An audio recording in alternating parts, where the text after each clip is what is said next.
Hello everyone, কেমন আছেন আপনারা সবাই? সুরারি কি তো বয় তো গাইস, আজকে আমরা কথা বলবো টিকটকের এমন কিছু পোলাপাইনের ব্যাপারে যারা অ্যানিমে কমিউনিটিটারও নষ্ট করতেছে প্লাস এবং অ্যানিমেটাকেও বদনাম করতেছে। তো গাইস ওদেরকে তো একটা রিপ্লাই দেওয়া হয়েছে। তো guys let's start our today's video, শুরু করা যাক।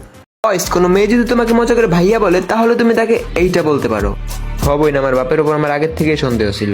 হ্যাঁ রে মাইগা রে, আমার তো তোর চরিত্রে সমস্যা লাগতেছে। তুই পোলা হয় আমি এগো মতো যে ভিডিও বানাস, ফিল্টার মারস, তারপরে একটা ধরে না 5-6টা ফিল্টার মেরে তুই ভিডিও বানাস। मैं गिरा होया बंदा जमा नीच बली হেটার্স বানাও পোলাপান, কারণ ভিলেন্সদের কখনো ফ্যান্স হয় না। হায় হায়, পোলায় কয় কি? পোলায় আবার নিজের ভিলেন দাবি করতেছে। কি রে, তুই তো আবার একটা হিজড়া বেড়া, তুই আবার নিজের ভিলেন কেমনে মনে করস?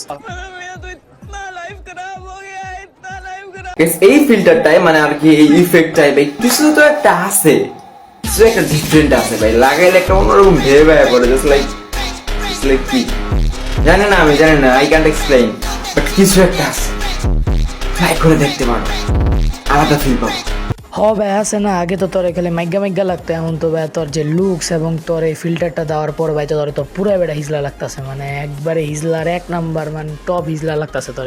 তো ভাই সুন্দর করে তুই তোর হিজলা কমিউনিটিতে ব্যাক যা, কারণ ভাই অ্যানিমে কমিউনিটি এবং গেমিং কমিউনিটিতে তুই দুইটা রিপোর্ট ক্যামেরা ছাড়তাছিস ভাই, প্লিজ চলে যা ভাই, তোর কাছে রিকোয়েস্ট রইলো। অ্যান্ড ভাই আজকে পর্যন্ত ভিডিওটা এখানে, যদি কোনো কিছু ভালো লেগে থাকে তো গাইস একটা লাইক এবং একটা কমেন্ট এবং একটা শেয়ার করে দিন ভাই। Bye bye.